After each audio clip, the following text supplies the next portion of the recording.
Lorry Evans Taylor രചനയും സംവിധാനവും നിർവഹിച്ച് 2022 പുറത്തിറങ്ങിയ ഒരു അമേരിക്കൻ സൂപ്പർ നാച്ചുറൽ ഹൊറർ മൂവിയാണ് ബെഡ് റെസ്റ്റ്.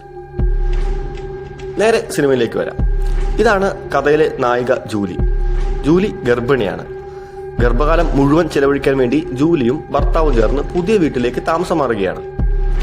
ഒരു തടാകത്തിന് തീരത്തുള്ള ഒരു മനോഹരമായ പഴയ വീടാണ് ഇവർ വാങ്ങിയിട്ടുള്ളത്. അതുകൊണ്ട് തന്നെ വീടിന്റെ മിനുക്കുപണികളൊക്കെ അങ്ങനെ നടന്നുകൊണ്ടിരിക്കുകയാണ്. ഇതാണ് ജൂലിയുടെ ഭർത്താവ് ഡാനിയൽ. ഡാനിയൽ ഒരു കോളേജ് പ്രൊഫസറാണ്.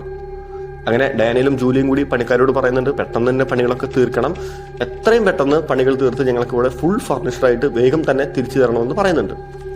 അങ്ങനെ അവർ സംസാരിക്കുന്നതിനിടയ്ക്ക് ഒരു പണിക്കാരൻ ഓടി വന്ന് ജൂലിക്ക് ഒരു കൈ ചെയിൻ കൊടുക്കും. എന്നിട്ട് പറയും, മാഡം ഇത് ഇവിടെ നിന്ന് കിട്ടിയതാണ്, മാഡം ഇത് വെച്ചോളൂ എന്ന് പറയും. അപ്പോൾ ജൂലി അത് വളരെ സന്തോഷത്തോടു കൂടി തന്നെ സ്വീകരിക്കും. അങ്ങനെ സമയം രാത്രിയായി. കുളിയൊക്കെ കഴിഞ്ഞ് ജൂലി അങ്ങനെ മേക്കപ്പ് ഒക്കെ ചെയ്തിരിക്കുമ്പോഴാണ് പെട്ടെന്ന് തൊട്ടടുത്തുള്ള റൂമിൽ നിന്ന് കുറച്ച് കുട്ടികളുടെ സംസാരം കേൾക്കും. വീട്ടിലുള്ള പൂച്ചയാവട്ടെ ആ റൂമിലേക്ക് ഉള്ളിലേക്ക് ഇങ്ങനെ നോക്കി നിൽക്കുന്നുണ്ട്. ആ സംസാരം തോന്നിയതാണെന്ന് കരുതി ജൂലി പതുക്കെ വാതിലിൻ്റെ അടുത്തേക്ക് ചെല്ലും. അപ്പോൾ സംസാരത്തിന്റെ തീവ്രത അങ്ങനെ കൂടിക്കൂടി വരും. അങ്ങനെ ആ വാതിലിൽ ചെവിയോർത്ത് ഇരിക്കുമ്പോഴാണ് ജൂലിക്ക് മനസ്സിലാകുക അകത്തുനിന്ന് ഏതോ കുട്ടികൾ സംസാരിക്കുന്നുണ്ടെന്ന്. പെട്ടെന്ന് ഭർത്താവ് പിന്നിൽ വന്ന് ജൂലിയെ ഞെട്ടിക്കും. എന്നിട്ട് പറയും, വാ നമുക്ക് പാർട്ടി ഉണ്ടെന്ന് വൈകുന്നേരം പാർട്ടിയിൽ നിന്ന് കഴിക്കാം ഭക്ഷണം എന്നൊക്കെ പറഞ്ഞിങ്ങനെ ഡാനിയൽ ജൂലിയെയും കൊണ്ട് പോകും. അങ്ങനെ പാർട്ടിയിൽ ഈ ഡാനിയൽ ജൂലിയെ എല്ലാവർക്കും പരിചയപ്പെടുത്തും. അപ്പോൾ അവിടെയുള്ള വയസ്സായ ഒരു സ്ത്രീ ചോദിക്കും, ആദ്യത്തെ ഗർഭമാണോ ഒക്കെ ചോദിക്കും. അതെ, ആദ്യത്തെ ഗർഭമാണെന്ന് പറയും. അങ്ങനെ അതൊക്കെ കഴിഞ്ഞ് വീട്ടിലെത്തി ജൂലി ഡാനിയലിനോട് ചൂടാവും. എന്തിനാ അങ്ങനെ പറഞ്ഞത്? നമ്മുടെ ആദ്യത്തെ അല്ലല്ലോ, നമ്മുടെ രണ്ടാമത്തെ അല്ലേ, അത് പറഞ്ഞുകൂടായിരുന്നു എന്നൊക്കെ ചോദിക്കും. അപ്പൊ ഡാനിയൽ പറയും, എന്തിനാ വെറുതെ നമ്മൾ അങ്ങനെ ആവശ്യമില്ലാത്ത കാര്യങ്ങളൊക്കെ അവരോട് പറയുന്നത്, അത് നമുക്ക് മാത്രമല്ല അറിയൂ എന്നൊക്കെ പറഞ്ഞ് സമാധാനിപ്പിക്കും. യഥാർത്ഥത്തിൽ ഇത് ജൂലിയുടെ രണ്ടാമത്തെ പ്രഗ്നൻസിയാണ്. ആദ്യത്തേതിൽ കുട്ടി പ്രസവ സമയത്ത് തന്നെ മരിക്കും. ജൂലി വിട്ടുകൊടുക്കാൻ തയ്യാറാവില്ല. ജൂലി ഇങ്ങനെ ഡാനിയലിനെ നിരന്തരമായി ചീത്ത പറഞ്ഞുകൊണ്ടേയിരിക്കും. എന്തിനാ അങ്ങനെ പറഞ്ഞത്, രണ്ടാമത്തെയാണെന്ന് പറയായിരുന്നില്ല എന്നൊക്കെ പറഞ്ഞിങ്ങനെ ദേഷ്യത്തിലെ കോണിപ്പടി കയറി പോകുമ്പോഴാണ് പെട്ടെന്ന് കോണിപ്പടിക്ക് മുകളിലുള്ള ഒരു ചില്ലിലൂടെ ഒരു ആൺകുട്ടിയുടെ രൂപം ജൂലി കാണുകയും അത് കണ്ട് ഞെട്ടി ജൂലി കോണിപ്പടിയിൽ വീഴുകയും ചെയ്യും. ഡാനിയലാവട്ടെ ഇത് കണ്ട് പേടിച്ച് ഓടി വന്ന് ജൂലിയെയും എടുത്തുകൊണ്ട് ആശുപത്രിയിലേക്ക് എത്തിക്കും. അങ്ങനെ ആശുപത്രിയിലെ ചികിത്സയൊക്കെ കഴിഞ്ഞ് ഡോക്ടർ പറയും, തലനാരിഴയ്ക്കാണ് കുട്ടി രക്ഷപ്പെട്ടിട്ടുള്ളത്. അതുകൊണ്ട് തന്നെ ഇനി വരുന്ന 2 മാസം കൃത്യമായിട്ടുള്ള ബെഡ് റെസ്റ്റ് വേണം. ഒരു കാരണവശാലും ബാത്റൂമിൽ പോകാനൊഴികെ കട്ടിലിൽ നിന്ന് എഴുന്നേൽക്കരുതെന്ന് ഡോക്ടർ കട്ടായം പറയും. അങ്ങനെ വീട്ടിലെത്തിയ ഡാനിയൽ വീട് മുഴുവൻ ക്യാമറയും ഒപ്പം തന്നെ ഒരു വാക്കി ടോക്കി, എപ്പോൾ വേണമെങ്കിലും വിളിച്ചാൽ കേൾക്കാവുന്ന പാകത്തിന് ഒരു വാക്കി ടോക്കിയൊക്കെ ജൂലിക്ക് സെറ്റപ്പാക്കി കൊടുക്കും. എന്നിട്ട് എല്ലാത്തിനെയും കൺട്രോൾ, വീട് മുഴുവനുള്ളതിന്റെ നിയന്ത്രണം ജൂലിയെ ഏൽപ്പിക്കും. അങ്ങനെ സാധാരണ ഒരു ദിവസം രാവിലെ ഇങ്ങനെ മുഖം കഴുകി ജൂലി കണ്ണാടിയിൽ നോക്കുമ്പോഴാണ് വീണ്ടും കുട്ടികളുടെ ചിരി ജൂലി കേൾക്കും. ആ ചിരി കേട്ട സ്ഥലത്തേക്ക് ജൂലി അങ്ങനെ പോയി ആ വാതിൽ തുറക്കുമ്പോഴാണ് വാതിലിനകത്ത് പക്ഷെ ആരും കാണില്ല. വൈകിട്ട് വീട്ടിലെത്തിയ ഭർത്താവിനോട് ഇതിനെക്കുറിച്ചൊക്കെ അവൾ പറയും. പക്ഷെ ഭർത്താവ് ആദ്യമൊന്നും അതിനെ മൈൻഡ് ചെയ്യില്ല. സമയം അങ്ങനെ രാത്രിയാവും. നല്ല ഇടിയും മഴയുണ്ട്. ജൂലി അങ്ങനെ ഉറങ്ങിക്കൊണ്ടിരിക്കുകയാണ്. പെട്ടെന്നാണ് വീണ്ടും കുറച്ച് കുട്ടികളുടെ ചിരി കേട്ട് ജൂലി എഴുന്നേൽക്കും. നേരത്തെ ചിരി കേട്ട അതേ അലമാരയ്ക്കകത്ത് നിന്ന് വീണ്ടും ആ ചിരി വരും. ജൂലി ആവട്ടെ അവൾ എഴുന്നേറ്റ് നോക്കുമ്പോഴതാ ആ മിന്നലിന്റെ ഒരു വെളിച്ചത്തിൽ ഒരു ആൺകുട്ടിയുടെ മുഖം അലമാരയ്ക്കുള്ളിൽ നിന്ന് മിന്നിമറയും. പെട്ടെന്ന് അവൾ പേടിച്ച് ഡാനിയൽ എഴുന്നേൽപ്പിക്കും. എന്നിട്ട് പറയും, അതിനകത്ത് ആരോ ഉണ്ട്, വേഗം ചെല്ലെന്ന് പറഞ്ഞ് ഡാനിയൽ എഴുന്നേൽപ്പിക്കും. ഡാനിയലാവട്ടെ തൊട്ടടുത്തുള്ള ഒരു ഇരുമ്പ് കഷ്ണവും കൊണ്ട് അലമാരയ്ക്കകത്തേക്ക് പതിയെ പോകും. എന്നിട്ട് അലമാര തുറന്നതും പക്ഷെ അതിനകത്ത് ആരെയും കാണില്ല. അപ്പൊ ഡാനിയൽ വന്നിട്ട് പറയും, അതെനിക്ക് തോന്നിയതാണ്, നീ എന്തെങ്കിലും സ്വപ്നം കണ്ട് എഴുന്നേറ്റതാവും, അതിൻ്റെ ആയിരിക്കും, അതിനകത്ത് ആരുമില്ല, പേടിക്കാത്ത കിടന്നുറങ്ങുന്നൊക്കെ പറഞ്ഞ് അങ്ങനെ ആ രാത്രി കഴിയും. പക്ഷെ പിറ്റേ ദിവസം രാവിലെ ജൂലി എഴുന്നേറ്റ് അങ്ങനെ ഭക്ഷണമൊക്കെ കഴിച്ചിരിക്കുമ്പോഴാണ് ഈ വീടിന്റെ മുറ്റത്ത് ഒരു ആൺകുട്ടി കളിക്കുന്നത് ജൂലി കാണുന്നത്. അവൾക്ക് ഭയങ്കര സന്തോഷമാവും. എന്നിട്ട് ആ കുട്ടിയോട് ചോദിക്കും, മോനെ എവിടെയാ, ഇങ്ങോട്ട് വാ, നീ ഇങ്ങോട്ട് വാ, ഇവിടെ കയറിയിരിക്കേ, എവിടെ നിന്റെ അമ്മ എന്നൊക്കെ അങ്ങനെ ചോദിക്കും.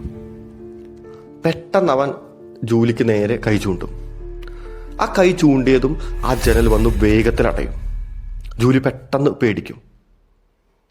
പിന്നെ നോക്കുമ്പോഴാണ് ആ കുട്ടിയെ അവിടെ കാണില്ല. ജൂലി പേടിക്കും. ഇതിനിടയിലാണ് മറ്റൊരു റൂമിൽ നിന്ന് ടാബിലേക്ക്, അതായത് ഈ ക്യാമറകളെല്ലാം കണക്ട് ചെയ്തിട്ടുള്ള ടാബിലേക്ക് ഒരു നോട്ടിഫിക്കേഷൻ വരും. അതായത് ഒരു പ്രത്യേക റൂമിൽ നിന്ന് ഒരു അനക്കമുണ്ടായിരുന്നു.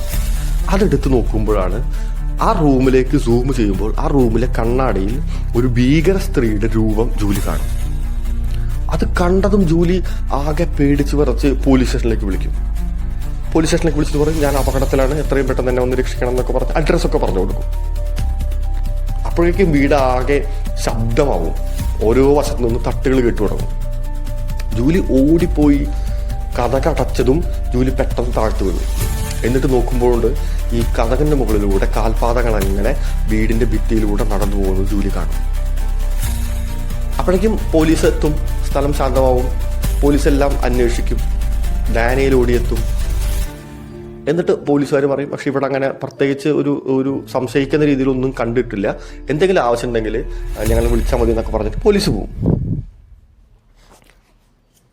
അങ്ങനെ രാത്രിയിൽ ജൂലി പ്രസവത്തിൽ മരിച്ചുപോയ തൻ്റെ ആൺകുട്ടിയെ ഓർത്ത് അങ്ങനെ സങ്കടപ്പെട്ടിരിക്കുകയാണ്.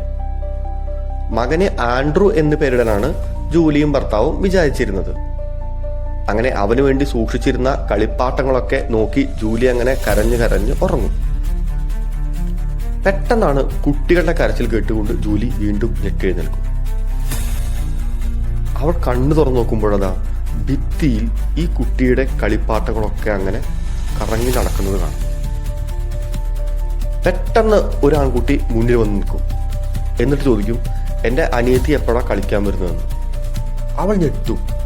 അവളുടെ വിചാരം അത് തൻ്റെ മരിച്ചുപോയ മകനാണെന്നാണ്. അതായത് ആ കുട്ടി ഇപ്പോൾ ജീവിച്ചിരിക്കുകയാണെങ്കിൽ 5 വയസ്സ് പ്രായം. അങ്ങനെ ആ സീൻ അവിടെ അവസാനിക്കും. ദിവസങ്ങൾ കഴിയും. ജൂലിയെ നോക്കാനുള്ള ആയ സ്ഥലത്തെത്തും. ജൂലിക്ക് ആദ്യം അത്ര ഇഷ്ടമൊന്നാവില്ലേലും അവൾ ആയായിട്ട് അഡ്ജസ്റ്റ് ചെയ്യും. ഡോക്ടർ പതിവ് പോലെ ചെക്കപ്പിന് വീട്ടിലെത്തിയിട്ടുണ്ട്. ഈ ജൂലിയുടെ തോന്നലുകളൊക്കെ കുറിച്ച് ഡോക്ടർ ചോദിക്കും. കാരണം ഈ ആയയും അതുപോലെ തന്നെ ജൂലിയുടെ ഭർത്താവും കാര്യങ്ങളൊക്കെ ഡോക്ടറോട് പറയും. അപ്പൊ ജൂലി അവിടെ താൻ കുട്ടിയെ കണ്ടതും കാര്യങ്ങളൊക്കെ പറയും. അപ്പൊ ഡോക്ടർ തിരിച്ചു പറയും, അതൊക്കെ മരിച്ചുപോയ കുട്ടിയോടുള്ള ജൂലിയുടെ സ്നേഹം കൊണ്ട് തോന്നുന്നതാണ്, അതൊക്കെ തോന്നലാണ്, ഇപ്പോഴും അത് മറക്കാൻ സാധിക്കാത്തതുകൊണ്ട് മനസ്സ് നമ്മളെ കളിപ്പിക്കുന്നതാണെന്നൊക്കെ പറഞ്ഞ് ഡോക്ടർ ജൂലിയെ സമാധാനിപ്പിക്കും. അങ്ങനെ ഒരു ദിവസം രാത്രിയിൽ ജൂലി അങ്ങനെ സമാധാനമായിട്ട് ഇരുന്ന് പുസ്തകമൊക്കെ വായിച്ചുകൊണ്ടിരിക്കുകയാണ്. പെട്ടെന്നാണ് കട്ടിലിന്റെ അടിയിൽ നിന്ന് ഒരു ബോള് ഉരുണ്ട് ജൂലിയുടെ അടുത്തേക്ക് വരും. അപ്പൊ ജൂലി വിചാരിക്കും അത് വീട്ടിലെ പൂച്ചക്കുട്ടിയുടെ പണിയാണെന്ന്. അപ്പൊ അവളും ആ കളിയിൽ അങ്ങനെ കൂടും. ഒരു വടിയെടുത്ത് അവളെ ബോള് കട്ടിലിന്റെ അടിയിലേക്ക് വീണ്ടും തട്ടും. അപ്പൊ വീണ്ടും ആ ബോള് തിരിച്ച് അതേ സ്ഥലത്ത് തന്നെ വരും. കുറച്ച് കഴിഞ്ഞ് നോക്കുമ്പോഴാണ് ഈ പൂച്ചക്കുട്ടിയെ റൂമിന്റെ വാതിലിന്റെ പരിസരത്ത് അവൾ കാണുന്നത്. അത് കണ്ട് അവൾ ഞെട്ടും. പെട്ടെന്ന് നമുക്ക് മനസ്സിലാവും വാതിലിന്റെ അടിയിലുള്ളത് പൂച്ചക്കുട്ടിയല്ലെന്ന്.